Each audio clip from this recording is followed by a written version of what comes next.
Something I've been working on for over a year is finally here. This is the launch of my Churchill Fellowship report, Dialogues About Dying, and with it a framework that I've developed called the 6 Rs of culturally responsive conversations in palliative and end-of-life care.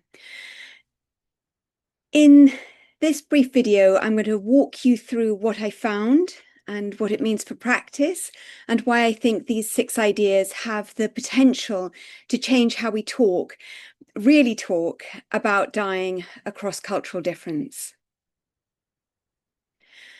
About 10 years ago, I emerged from the roller coaster of parenting 2 wonderful children with additional healthcare needs. They're all grown up now. And from being a healthcare service user myself. During those years, I often found myself wishing there were mediators available to support shared decision in health and care. At the same time, I'd managed a community health and care department that dealt with complaints. So I saw the professional side of disputes too. Together, those experiences made me see the potential value of mediation in health and care settings. So, in 2016, I trained as an accredited civil mediator, starting with neighbour and workplace conflicts, and then moving into health and social care, resolving colleague relationship breakdowns and also disagreements between individuals, caregivers, and professionals, including cases in the Court of Protection, Judicial Review, and the Family Division of the High Court. I found myself increasingly resolving disputes in palliative and end-of-life care, including paediatric cases, the kind which historically have attracted global attention, even involving presidents and popes. Again and again, I noticed that cultural beliefs and differing worldviews about death and dying often lay at the heart of these conflicts.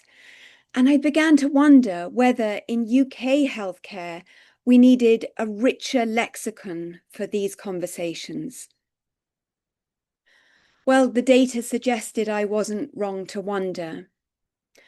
Research tells us that 22% of global majority community members in the UK have not heard the term palliative care, that 30% of ethnically minoritized adults lack trust in healthcare professionals to provide quality end-of-life care, and that only 20% of palliative care consultants are from ethnically minoritized backgrounds.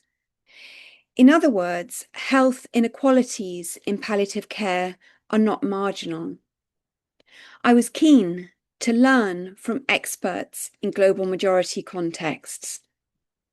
So in 2024, I applied to the Churchill Fellowship and was fortunate enough to be awarded a travel fellowship supported by Marie Curie for a project which I carried out in 2025. My project, Dialogues About Dying, asked what supports culturally responsive conversations in palliative and end-of-life care. Through 27 interviews with professionals and community members across India, Peru, and via online interview South Africa, I explored how culturally diverse communities prevent conflict from escalating between healthcare professionals and caregivers. The result was a framework I called the 6 Rs of culturally responsive conversations in palliative and end-of-life care. The first R is recognize. The second, respect. The third, reflect. The fourth, relate. The fifth, revisit. And the sixth, restore. And I'd like to walk you through each one. The first R, recognize, refers to noticing hidden contexts before conflict escalates.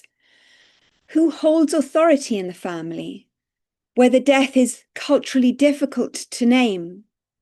What financial pressures and spiritual meaning systems are present? A caregiver in India shared, "If I withdraw life-sustaining treatment, it will be seen as though I didn't take care of my parents. If you can afford it, you do as much as you can." The illustration on the screen is from my travel journals, a visit to a man receiving end-of-life care at home, whose wife was his sole carer while also working full-time. Their inaccessible house meant he hadn't left home in 18 months. Complex pressures are often invisible and rarely volunteered, which brings us to the second R, respect. Respect is about engaging with different worldviews without dismissal. In India, practitioners described families who believe that suffering near death carries special spiritual significance. Enduring more pain towards the end of life means it's good karma, one palliative care clinician told me. So without respectful exploration, a conversation about symptom relief can resonate as moral compromise. In the Andes, a Quechua-speaking herbalist showed me medicinal plants used in local healing. Traditional medicine is largely unwelcome in city hospitals in Peru, so communities do everything they can to keep end-of-life care at home. Respect is about inquiring into cultural dynamics with care. Thirdly, we come to reflect. Reflect is about the value of pausing and creating space for dialogue and discernment. A community physician described opening family conversations with a question asked directly to the patient. If you were to fall very sick, would you wish to be resuscitated? This physician told me that some 90% of patients said no, yet invariably their relatives had assumed the very opposite to be their loved one's wish. Therefore, ensuing conversations about advanced care planning took a very different direction, based on that one moment of reflection. A pediatric palliative care doctor described the value of a parent peer support group, a reflective space which left parents feeling more able, more empowered to become actively involved in their children's end-of-life care. Which brings us to relate. Here, we consider the quality of our human presence within conversations.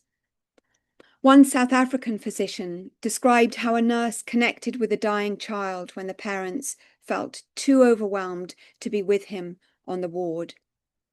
The nurse decided that this boy should not be dying alone, so it was she that sat there and held his hand and whispered sweet nothings. Dr. Rajagopal, founder of Palliative India, gave me his wisdom about connecting with distressed parents rather than debating with them. He said such discussions risked becoming a game of tennis. We return the ball, they return it, and the game goes on.